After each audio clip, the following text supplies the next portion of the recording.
अस्सलाम वालेकुम, मेरा नाम है जासिफ हाशमी और ये है टोयोटा कोरोला ग्रैंडी एक्स 2023 मॉडल। ये ग्रैंडी एक्स की बिल्कुल लेटेस्ट शेप है। इस तरह से कि शेप तो ये 2021 में रिफ्रेश कर दी गई थी, लेकिन 2023 में रिसेंटली इस गाड़ी के रिम्स को भी चेंज कर दिया गया है।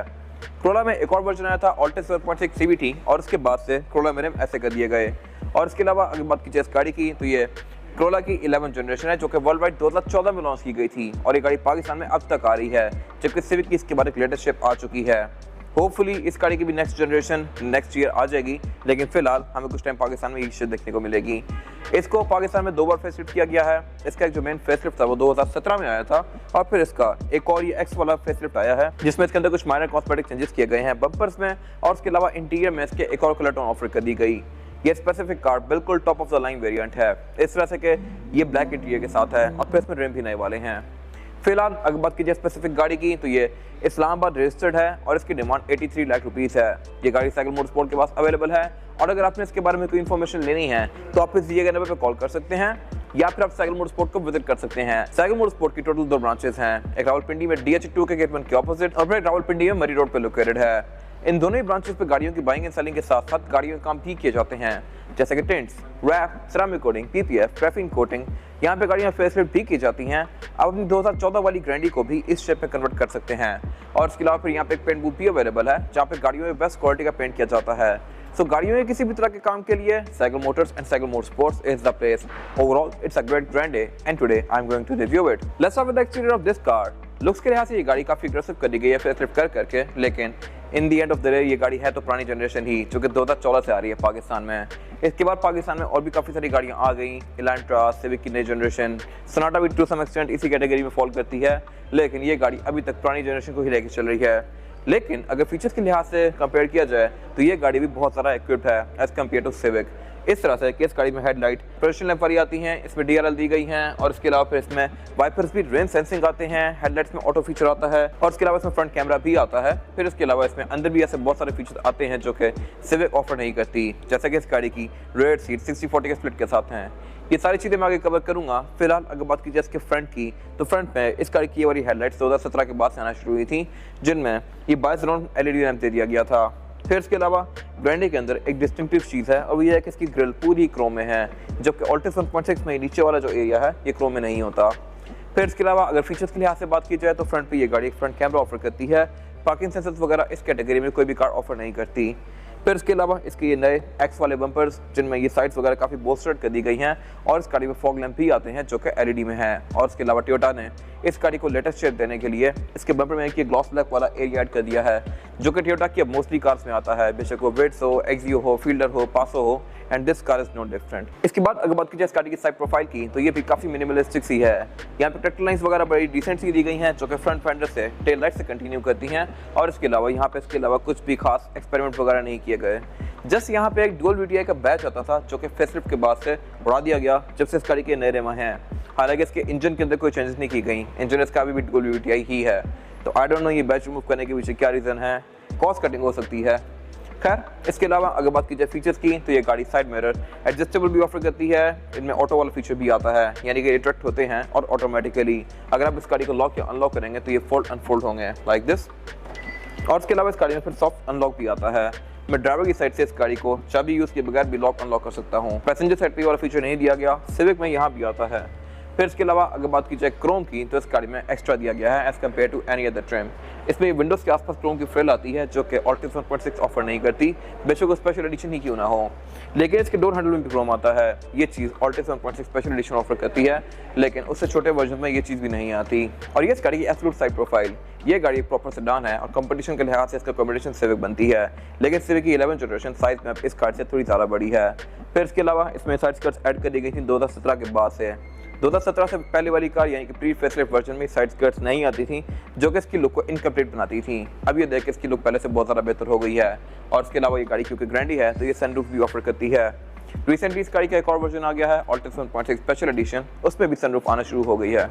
इसके अलावा अगर बात की जाए इस गाड़ी के इस एंड की तो इसमें डोर पैनल काफ़ी मैसिव आते हैं। ये गाड़ी साइज में by the way Yaris city वगैरह से बहुत ज़्यादा बड़ी है और अगर मैं डोर पैनल दिखाऊँ आपको ये भी साइज़ के लिहाज से अच्छे खासे मैसिव हैं, जिसकी वजह से इस गाड़ी में एंट्री एग्जिट भी काफ़ी आसान है।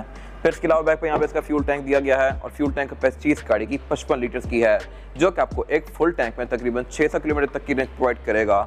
इंजन में 1800 सीसी है, लेकिन लॉन्ग पे गाड़ी अच्छी एवरेज देती है।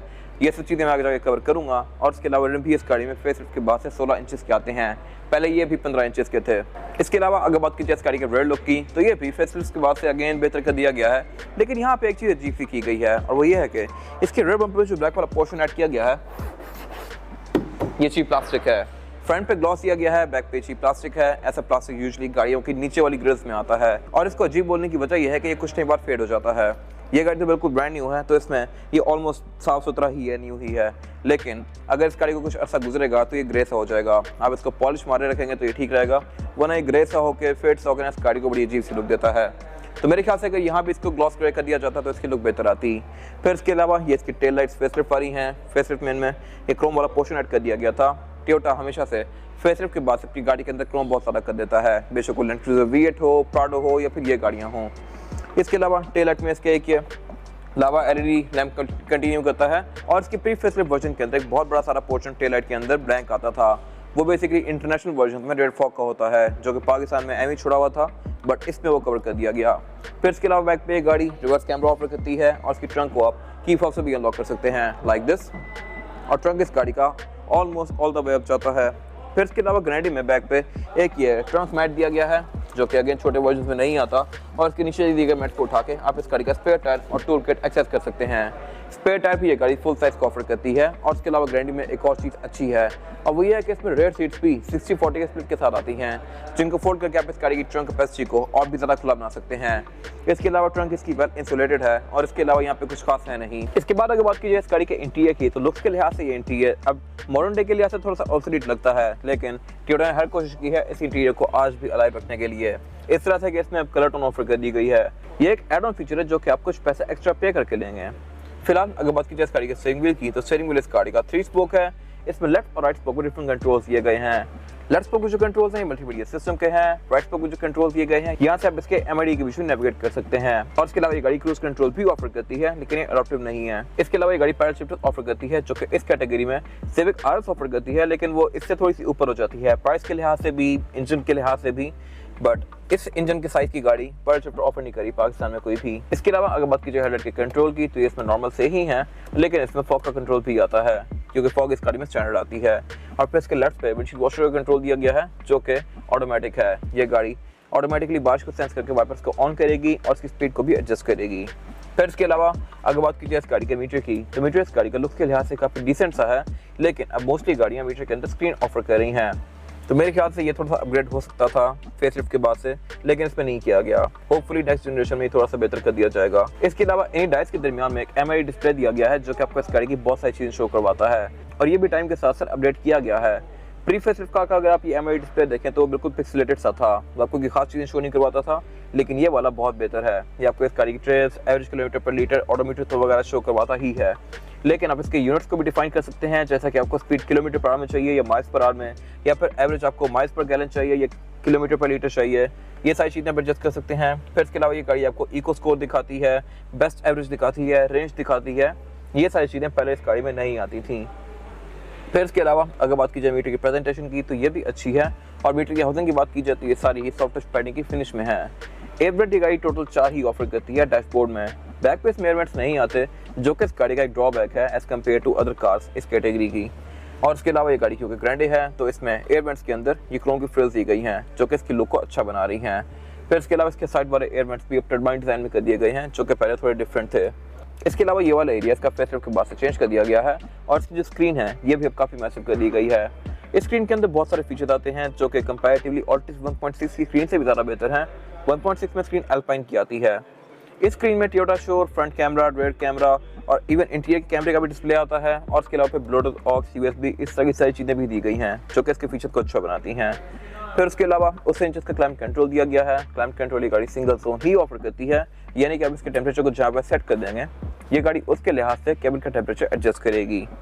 फिर उसके अलावा उससे नीचे यहाँ पे कि 120 वोल्ट का पावर आउटलेट दिया गया है, USB इनपुट दिया गया है, ऑक्स एंड चार्जिंग इनपुट दिया गया है, और उससे नीचे एक ड्रॉर दी गई है।